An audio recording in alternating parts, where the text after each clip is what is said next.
Duduk kau semuanya. Duduk. Kan rumah itu gede banget tuh, kayak balai-balai. Galang buat tuh datang tuh, kayak rombongan, maksudnya kayak keluarga ya. Ada bapak, ibu, anak kecil, itu harimau semuanya. Ini.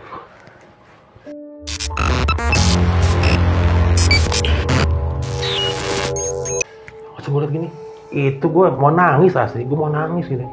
Bang John, KDB aja langsung diem aja, KDB diem. Kata KDB, nunduk aja, kau nunduk, jangan lihat matanya, kau nunduk aja. Jadi obrolan mereka itu dalam bahasa Sumatera, dan yang terjemah itu Bang Ade, kalau nggak Bang Ibu kalau nggak salah. Apa tuh artinya? Jadi kayak dibentak gitu. Kau itu terlarang orang keturunan dari kau ke kampung kita. Gue kan nggak tahu kan. Tuh kan KDB, bukan dia bilang aja kita dari asli ini orang Komering. Terus kata Bang Ade, urus diem kau. Entah berapa jam tuh obrolan itu, gue tuh nggak bisa ngapa-ngapain, kekunci gitu. Akhirnya yang gue tahu, Bang John bilang ini, Datu saya minta ampun Datu, saya minta maaf Datu. Itu yang gue tahu bahasa Indonesianya, yang gue tahu. Gak bisa kau di sini, kau harus apa gitu loh. Karena kemudian ada seorang tua, mukanya harimau juga, lebih tua lagi mukanya. Datang, terus ada dua wanita cantik. Terus kira sudah cantik nih saya. Begitu dia jalan depan kita, mukanya harimau lagi. Cantik. Tapi senyum-senyum sama kita, gue nunduk aja. Kalau kata terjemahan dari Bang Ade atau Bang Ipul, dia bilang begini, anak saya suka sama kau. Yang kita bingung kan ada Bang Ipul, yang lakinya kan Bang Ipul, Bang Ade, Bang John, sama gua. Tadi kan cewek. Kan gua gak tahu artinya. Suka sama siapa? Gue diem aja. Kan gue selalu nyeletuk kepo gitu kan. Terus yang mungkin dibilang Datu itu, Datu harimau itu. Kau siapa kau namanya? Saya Heru Datu. Jadi kalau dekat Dewi bilang aja Heru Datu. Oh iya, Heru Datu. Anak saya juga suka sama kamu. Wah, gue langsung mau kencing lagi celana tuh, gue diem aja. Terus si Datu itu bilang, kau ganti celana kau cuci kau. Apa namanya kalau dibilang suruh bersih kayak ganti celana. Dan memang waktu itu kondisi kita sama bawa keril juga. Kemudian kita bawa keril, karena alasan kenapa?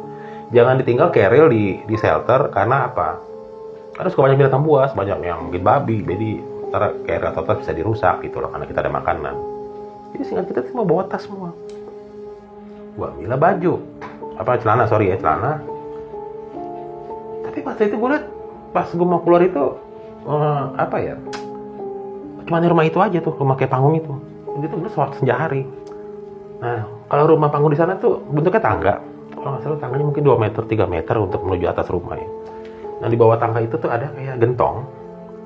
Jadi ada air gitu ya. Jadi kalau rumah-rumah di sana tuh, kalau kita masuk rumah tuh mesti cuci kaki kan. Gue turun ke bawah. Maksud gue mau cuci kaki, ya istilahnya emang udah ganti celana. Dan gue ganti celana waktu itu ada di sebuah sudut rumah yang besar itu. Nanti tetap kan harus gue cuci yang bekas ya, mohon maaf ya, gue kayak ngompol gitu kan. Gue tetap dalam hati gue, gue mimpi, anggaplah mimpi indah nih. Gue turun ke bawah, maksud gue tuh mau nyuci pakai celana gue yang bawa pesing itu, nyuci. Gue turun ke bawah. Nah, bawah itu kan di bawah rumah kayak panggung itu kan, ya ini ke tanah kan jaraknya mungkin hampir 1,5 meter, 2 meter. Itu harimaunya gede-gede segede sapi. Itu otomatis gue lari ke atas. Datu saya mau pulang Datu.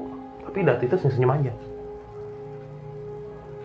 Saya mau pulang Datu saya mau pulang. Itu gue nggak jadi bersihin itu, dan itu yang celana gue yang bekas gue kecil di celana itu gue tinggal aja begitu aja tanpa gue harus ini, karena saking ketakutan ya, dan hampir kepleset jatuh di tangga itu. Bentuk tangganya kayak kayu kayak bentuk akar-akar gitu. Datu saya takut, Datu saya mau pulang. Waktu itu gue bodo amat tuh, Datu saya mau pulang, Datu saya mohon maaf, saya mau pulang. Tiba-tiba Datu itu kayak marah-marah gitu kan dalam bahasa Sumatera, dan lagi-lagi diterjemahkan oleh Bang Ade atau Bang Ipul kalau nggak salah. Kamu itu telah nggak melanggar pantangan di sini. Kamu itu dibilangnya ngomongnya kasar atau segala macam. Akhirnya gue ingat ngomong kasar ya, mungkin dari bercandaan Bang John, Bang Ipul, Bang Ade. Diam aja. Udah, kalian istirahat aja. Nanti kalian besok baru kalian pulang. Ya, dengar kayak gitu kan, dengar lega kita gitu kan. Di situ gue lihat gimana mau tidur. Jadi kayak gini aja nih, pada nongkrong nih, itu nggak ada duduk semua kan, badannya orang tapi kan ininya muka harimau, tangan ini, kaki cakar apa ya, kaki, dan ada buntut. Terus ada juga yang anak kecil, dia posisi tiduran, nggak ada kita begini gini. Karena gue dalam hati gue bilang, gue mimpi. Dan gue selalu bawa di dalam celana gue tuh ada pisau lipat. Gue bilang gue mimpi. Gue beset ini tangan gue ini, jari gue ini sampai sekarang ada bekas, gue beset, luka. Wah, gue nggak mimpi nih. Kemudian ada anak kecil, mukanya harimau juga. Dia nyamperin gue. Tangan gue ditarik, gue kan takut kan. Tangan gue langsung gini. Kaget gue ketakutan mau narik kan. Begitu ditarik dari mulutnya, ternyata gue nggak luka, gue nggak ngocor lagi. Anehnya begitu. Tapi gue tetap berpikir dalam hati, ini mimpi. Terus kata Bang John, Bang John tuh diajak masuk ke dalam satu ruangan, dan gue nggak tahu tuh apa itu. Lama-lama Bang John keluar, kata Bang John gini, Bang John juga mukanya juga ada pucat juga. Rokok di mana rokok ya? Nggak ada Bang, masa ada rokok? Diam. Kata Bang John gini, udah kalian istirahat ya. Nah pas Bang John keluar itu, dari ruangan itu dengan Datu itu, ada yang cewek yang ikut sama Bang John, yang suka sama Bang John juga. Jadi rupanya yang suka dari yang suka itu ya kalau gue bilang ya, itu satu lagi suka Bang John, satu lagi suka sama gue. Bang John itu ngomong apa Bang John, bahasa apa? Ya bahasa Sumatera. Masa kau nggak bisa, kau mesti belajar bahasa Sumatera. Tapi bahasa Sumatera nggak kayak gini banget Bang John. Gue diem aja. Dia istirahat. Mana gimana mau istirahat? Kak Debbie bilang begini, Kak Debbie, lo ini udah ganti celana belum? Udah, masih mau pasing aja lo. Kak Debbie tadi gue turun ke bawah, ada harimau. Masa? Nggak mungkin. Bener Kak Debbie. Karena kita modelnya tiduran kayak mau tiduran kita kayak rebahan gitu. Karena Kak Debbie ngomel mulu, udahlah daripada Kak Debbie marah-marah, gue turun aja. Gue turun ke bawah lagi. Cuaca langit masih kayak sore gitu, senja hari, warnanya kayak jingga gitu. Terus gue turun lagi, nggak ada, cuci kaki. Gitu mau cuci kaki nih, mau kucek-kucek itu, mau kucek-kucek yang baju celana gue tinggal itu. Itu harimau segede sapi di sini gue langsung teriak, Bang John, Bang Ipu teriak. Terus dari nggak lama kemudian di atas tuh yang ada Datu itu ngomong apa nggak tahu gimana tuh, harimau itu masuk ke dalam. Itu segede sapi, segede ini sel. Aku bilang, Datu saya mau pulang Datu. Itu sampai gue ini Datu. Dalam hati gue udah nekat aja. Datu orang baik, saya mau pulang. Lalu kemudian ada seorang tua datang pakai tongkat. Tongkat itu tongkat kayu bercabang dua gini. Entah apa dia bilang, dia bilang begini.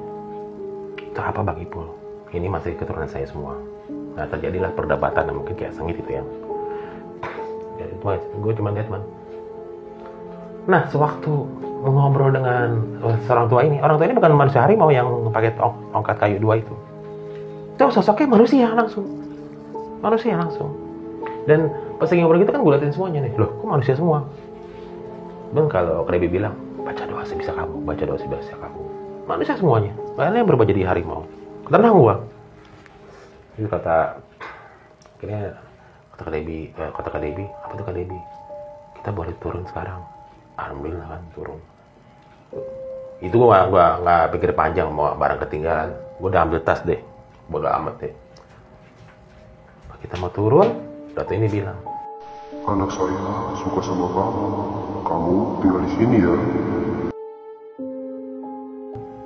Datu saya, tapi terjemahin ya. Datu saya mau sekolah, masih ada sekolah gini. Datu itu kata-katanya.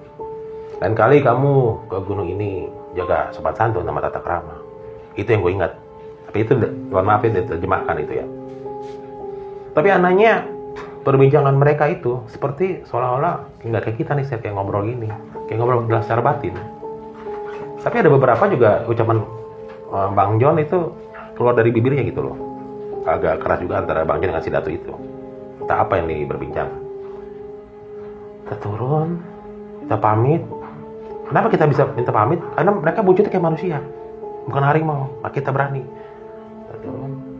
Begitu turun anehnya, Datuk saya terima kasih Datuk, terima kasih atas nasihatnya. Gue bodo amat dalam bahasa Indonesia, gue bodo amat. Cium tangan nggak dikasih, cium tangan. Turun, gitu turun. Nah, pas gue turun, gue nggak berani turun. Bang John turun duluan deh. Kenapa? Udah lo, enggak turun duluan. Jadi gue turun paling terakhir. Karena gue masih terngiang-ngiang, ingatan gue di bawah itu ada harimau. Kata Kak Debbie, lo liat itu? Kagak ada. Enggak. Saya terakhir aja. Jadi Bang John turun duluan, Bang John, Bang Ipul, Bang Adep, Kak Debbie baru gue. Pas gue mau turun, lo ke atas gue ditarik. Terus gue sudah, yang cewek itu, abang tinggal di sini aja abang. Aduh saya pulang ya, makasih ya. Segini aja, mohon maaf saya pulang. Sampai ketemu ya nanti kita ketemu. Itu nggak gue hirauin. Gitu gue turun hampir mau jatuh, saking terburu-burunya, kan tangga kayu gitu. Turun, gue gini. Turun. Begitu kita ngucapin salam begitu, kita jalan kan. Datu itu masih begini sama yang orang tua pakai tongkat. Makasih bapak gitu. Jalan. Entah berapa lama kita jalan. Paling nggak sampai 10 langkah, gue nengok ke belakang, nggak ada. Rumah itu nggak ada. Terus tiba-tiba kayak ada kabut tipis, bukan kabut tebal, kabut tipis. Tuh, nggak ada. Kak Debbie bilang gini, jalan terus. Jalan terus. Nggak mau kemudian, entah berapa jam, kira kita ada ketemu ini yang seorang orang desa, dia nyari apa ya? Kayak nyari bukan madu ya apa gitu, mungkin cari karet, gue lupa, produk desa. Dia langsung ini, nih pendaki yang kamu dari Palembang. Iya. Kamu lama sekali kamu turun gunungnya. Gue nggak tahu lama sekali apa. Perasaanku cuman, kalau nggak salah cuma 2 malam kan, kalau nggak salah. 2 malam. Enggak, kamu lebih dari 1 malam. Masa sih? Udah Bang John bilang gini, udah jalan. Makasih Pak, jalan. Jalur ini benar-benar dalam bahasa Sumatera. Akhirnya kita sampai jalan. Kok lama banget itu? Sempat nyasar. Nah, kita perdebatan. Bang John lagi mana Bang John? Katanya udah naik gunung Demo 2 kali. Enggak, ini benar. Akhirnya alhamdulillah sampailah ke base camp Kampung 4 jam 8 malam. Berarti kita nyasar hampir 4 jam.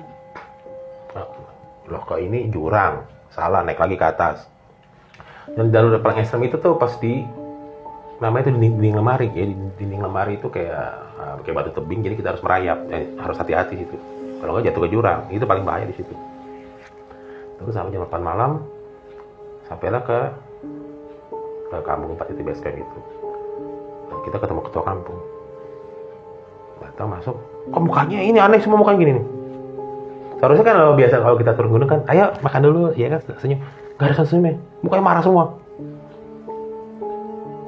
Tiba-tiba dalam bahasa ini ya, setelah ditranslate, kamu tuh bohong ya sama saya ya, kamu orang Komering Ilir kan?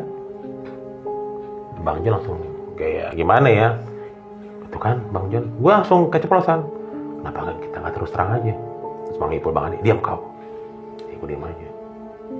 Kamu itu sebenarnya nggak boleh naik gitu. Kamu kan masih keturunan ini. Ceritanya tuh legenda Sifat Ida dan Si Mata 4. Jadi Sifat Ida dan Si Mata 4 itu emang di zaman itu orang sakti zaman dulu. Nah, waktu lagi berantem adu ilmu kesaktian, itu sampai berhari-hari, mungkin berminggu-minggu, sampai suatu ketika di hari keberapa si Pailida tuh kalah. Pailida tuh kalah, karena adu kesaktian kalah. Nah, si Pailida itu mengeluarkan sumpah kutukan. Barang siapa, kalau orang Komering Ilir dan Lampung ya, kalau naik gunung ini mati, gitu katanya begitu. Dan memang legenda Si Pailida dan Si Mata 4 sudah difilmkan. Kalau nggak salah dulu aktornya Berry Prima dan Apen Bangun. Tapi dibuat filmnya itu. Terus kepala kampung bilang begini, kamu ketemu kampung itu kan? Gue diam loh. Kamu nembung kampung itu kan? Gue nggak tahu kan apa tuh artinya, apa tuh Kak Debbie? Kamu manusia harimau. Kamu ketemu kampung itu kan? Baru Bang John jawab, iya Pak, mana? Apa kamu lakukan di atas itu, kamu kurang lancar sekali kamu di atas ya. Kayak seolah-olah tuh kepala kampung tahu perilaku kita sama di atas. Akhirnya gue ingat, wah bener waktu kita bercanda, ada berapa ngomongan jorok, terus kita mungkin ya, mohon maaf jangan ditiru ya, ada ngeganja, ada bawa minuman keras. Akhirnya Kak Debbie melerai, karena Kak Debbie cewek satu-satunya kan di situ. Udah, mohon maaf gini. Singkat cerita, kalau kemudian loh kok ini ada saudara dari Jai itu kakek ya, kayak jemput kita loh, kok ada di kampung ini? Akhirnya ngobrol yang saudara Jai itu kakek. Nah ini benar, ini keturunan saya ini. Atau kepala kampung agak mukanya agak ramah gitu kan.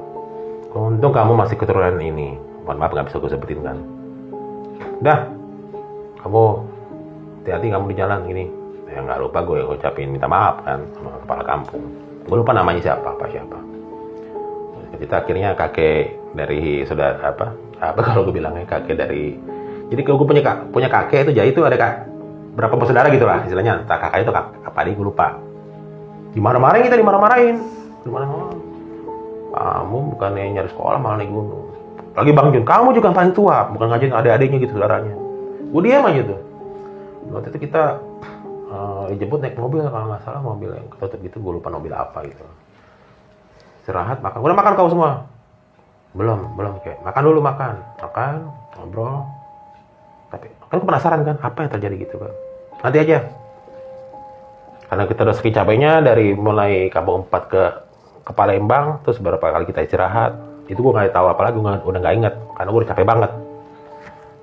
Singkat cerita akhirnya sampai ke Palembang, pas di rumah Jai kakek ada bokap gue, habis gue dimarahin. Akhirnya cerita lah Bang John, sebenarnya Bang John nggak mau cerita, ceplosan Bang Ade sama Bang Ipul sama Kak Debbie. Jai bengong, ditambah sama adiknya cerita juga.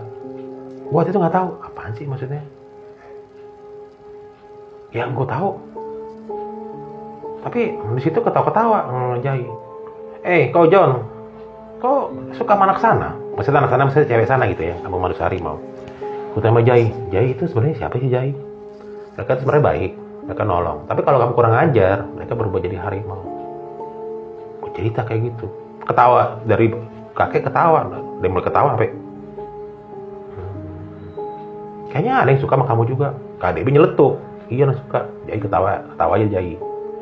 Udah kau diam aja, kamu tetap jadikan pelajaran hidup gitu. Ambil hikmahnya. Kau tuh masih panjang umurnya, maksudnya masih sekolah dan segala macem. Udah dikeramasin lagi lah gue sama orang tua gue, dikeramasin. Bukan cari kuliah, malah jalan-jalan naik gunung. Jadi ternyata tuh kita tuh apa? Berbohong tuh. Bilangnya camping atau kita naik gunung Dempo lagi. Habis tuh. Singkat cerita pas sudah beberapa hari kemudian, akhirnya gue pulang ke Jakarta. Nah pas pulang, rupanya Bang John ada urusan ke daerah Lampung Bakauheni, ada urusan. Dan diantar kita tuh. Waktu di pelabuhan Bakauheni. Waktu itu kalau saya tuh udah sore. Pas lagi sore gitu, kita nunggu pas mau masuk kapal nih, nunggu kapal merapat, nunggu. Ada 2 cewek yang dari desa harimau loh. Halo, kayak orang biasa. Ya. Bang John ini bener nggak jadi? Iya. Dia tuh nyamperin. Abang nggak kangen sama saya, Bang? Dia aja. Bang John tuh biasa aja, Bang John. Dan gue tuh Bang John sangat akrab sekali dengan cewek itu. Bang John lo bener, Bang John suka sama nih. Bang John, kalau dia aja anak kecil tahu apa? Yang si cewek ini bilang, Bang, jangan bosan-bosan ya main ke kampung saya. itu gue merinding tuh sore. Makasih ya. Gue nggak, dia mau ini gue nggak berani gue. Makasih gue gini, mau jabat tangan. Tapi Bang John ingin gue, jangan main jabat tangan aja lo. Dia belum sah. Bang John jangan nakutin gue dong Bang John. Bang John ketawa. Kita nyebrang. Sampailah gue di Jakarta dan gue beraktivitas seperti biasa. Gue kuliah segala macam. Entah berapa tahun kemudian, tiba-tiba ada undangan. Bang John nikah. Nah, kita senang dong, kita diundang. Gue lupa tuh tahun berapa. Mungkin di tahun-tahun 94, 95. Kalau nggak salah gue sudah naik gunung ekspedisi Jawa Timur. Kita datang ke sana. Serahan. Loh, kok arah ke Gunung Dempo? Gue kan akhirnya flashback kan. Tapi kita bukan naik Gunung Dempo loh, bukan. Mungkin sebelum kampung 4 itu mungkin ada beberapa kampung ya, kampung yang sebelah mungkin ya. Tapi emang istilahnya kalau di pintu base camp mungkin ini sebelahnya kampung. Kok kayak Gunung Dempo? Ditanya orang situ. Pak, ini bukan jalur Gunung Dempo? Iya betul, itu kampung 4. Nah, karena kita sebagai diundang sebagai datang kawinannya Bang Jon, gitu. Kita kawinan, kita liatin gitu kan. Kalau dulu orang Sumatera tuh kalau nikah tuh ini kita tuh punya ceweknya tuh, ada hiasan gitu. Itu udah selesai acara, ya udah silakan berjabat tangan, tamu undangan, saudara-saudara, dan berfoto. Begitu ke pelaminan, lah, Kak Uni, itu gue langsung pucet. Kak Uni ketawa aja, kamu, diam. Bajun, lu jangan lama-lama lo, bini gue, udah sah. Kak Uni, ya hati-hati, salaman biasa. Gue diem aja. Setelah acara selesai, ya selesai ngobrol-ngobrol. Gue tanya bokap gue, kok bisa? Apa? Kamu jangan tahu kayak gini. Nanti, saat kamu tahu, nanti biar ini si John cerita. Kata bapak gue, makan. Namanya yang gue bilang, mohon maaf itu kak, dalam nama samaran. Nyamperin gue, Kak Uni. Kau gak kesana lagi naik gunung? Kau di Tunggama itu? Kakak jangan bercanda kakak. Ini kakak benar asli gak? Kakak asli dong, normal kakak. Bukan kayak kamu lihat di sana. Kak, jangan ngomong kak, jangan bercanda. Ini benar kakak yang waktu kita ketemu sana sama Bang Jon. Iya. Salam dari Datu. Iya salam. Nah, ngobrol panjang lebar, banyak tamu-tamu yang datang. Akhirnya terputus obrolan. Gue kan penasaran, kok bisa?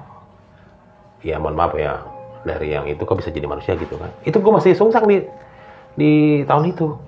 Gunanya bokap gue nggak dijawab. Nanya sama kakek gue nggak jawab. Nanya Bang Jon belum waktunya pas. Entah berapa tahun kemudian, Bang Jon tugas di Jakarta. Waktu itu di Bekasi dia tinggal dengan Kak Uni itu. Mainnya ke Bekasi. Ini setelah berapa tahun kemudian kan ke Bekasi main. Nah di rumah Bang Jon itu sangat luas, rumah kontrakannya luas. Itu kalau nggak salah depan kali. Dan rumahnya sangat luas, ada halaman, ada beberapa pohon pisang. Karena Pak Bang Jon dan Kak Uni itu mungkin baru setahun 2 tahun pernikahan, belum punya anak waktu itu. Gue suruh nginep, lo nginep sini. Kalau malam dulu belum ada kendaraan kan. Sekarang nih ngomong, nginep sini, iya nginep. Habis setelah makan, gue lagi ngorong-ngorong di teras. Nggak tahu Bang Jon sama Kak Uni berantem. Gue pikir biasa ya, sama istri biasa berantem kan. Gue nggak enak juga ya. Gue mau kencing. Nah itu dapurnya, kamar mandinya di belakang. Nah di belakang tuh halaman. Tiba-tiba, loh, Bang Jon, Kak Uni mana? Bang Jon dia main ngerokok. Pas gue ini mau ngambil pakaian yang jemur, gue liat Kak Uni tuh di atas pohon pisang begini. Aduh, Bang Jon, gue langsung kabur ke dalam. Bang Jon udah diem. Bang Jon kok begitu? Tapi gue liat Kak Uni itu tidak berubah jadi manusia harimau. Biasa, manusia biasa tapi, loh kok pohon pisang kan begini, pelepah pisang. Kok bisa diri di atasnya? Kayak punya membentangkan tubuh. Bang Jon kok begini Bang Jon? Katanya udah ini Bang Jon. Iya, kakak kamu itu kalau marah begitu. Ya serem kok dengarnya. Akhirnya karena gak enak kan, gue gak ikut campur urusan rumah tangga orang. Bang Jon gue pulang. Malam itu juga gue pulang. Gue malam itu pulang. Beberapa bulan kemudian, mungkin berapa tahun, Bang Jon sama Kak Uni datang ke rumah. Bapak gue waktu itu di dinas Jakarta. Ngobrol sama bapak gue. Ngobrol biasa. Dan itu siang. Gue liatin begini mulu Kak Uni. Kenapa lihat kakak gitu? Oh enggak kak, enggak, ngobrol. Dan gue, Kak Uni sama bapak gue salaman biasa lah, silaturahim kan. Nah, tanya bapak gue, kapan kau punya anak? Iya, jadi manggil bapak gue, wah, iya nanti wah ini.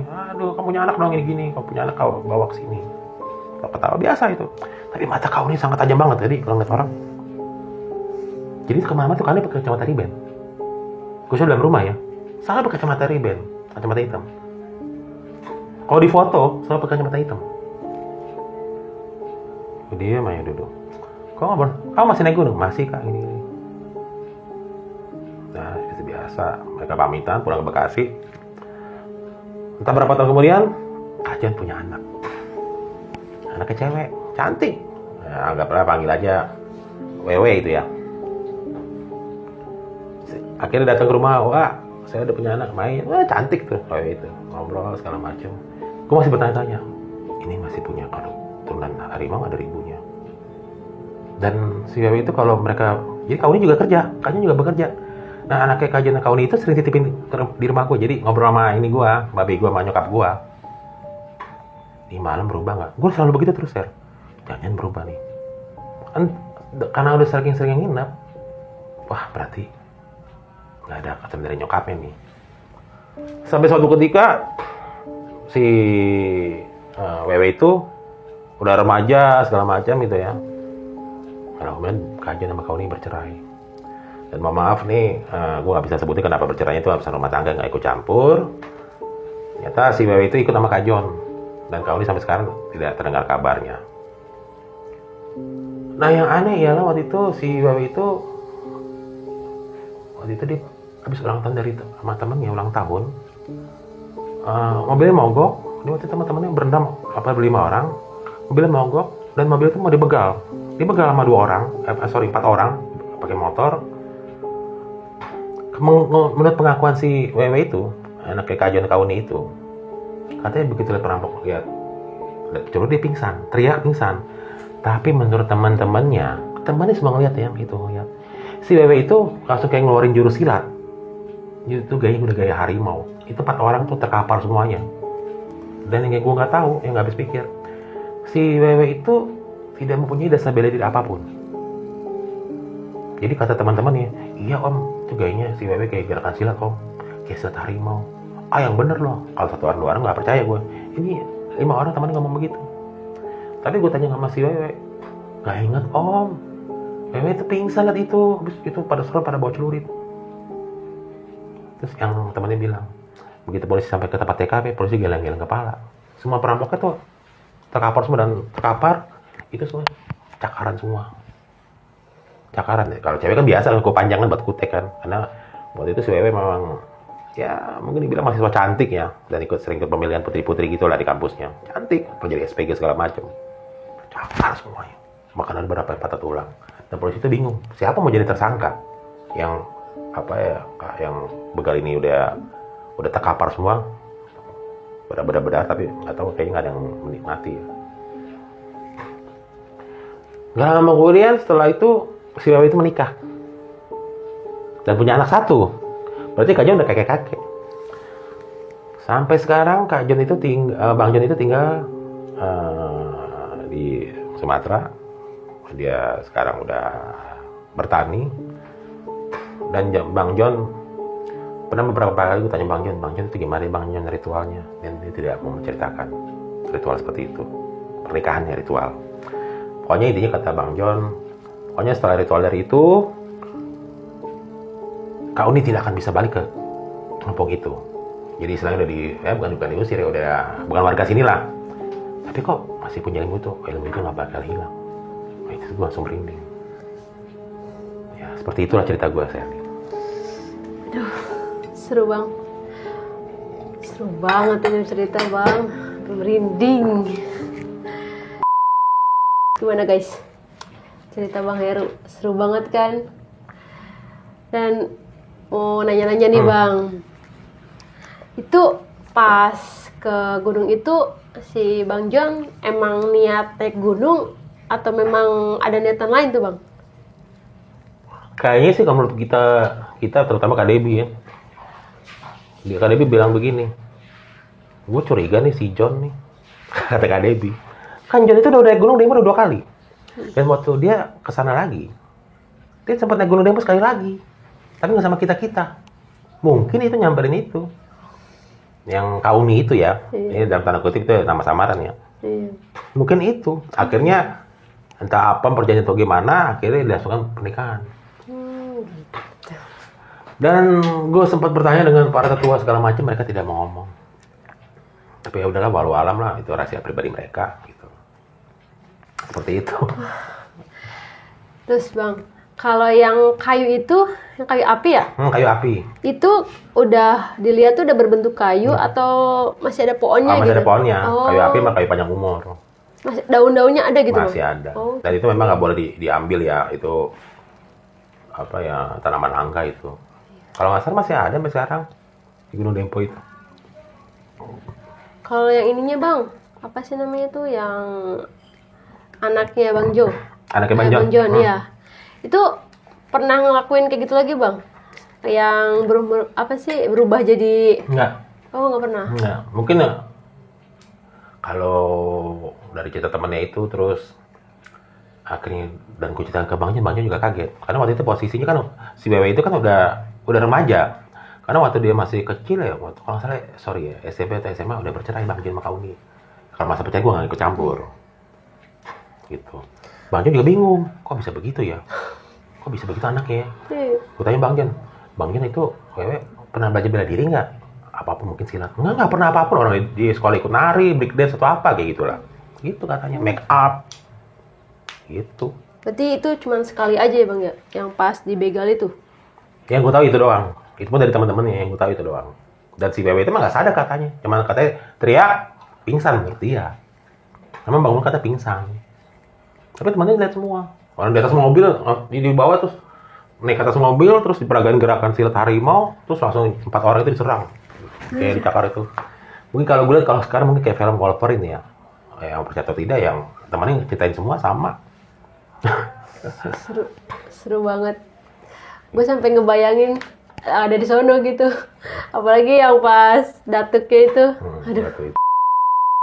Bang, makasih banyak nih Iya, udah sama-sama. mampir ke channel dari Neng Sherly. Oh iya, Abang juga punya YouTube channel ya? Boleh Iya. ini nih. Ya, channel YouTube gue Hero Survival Communication.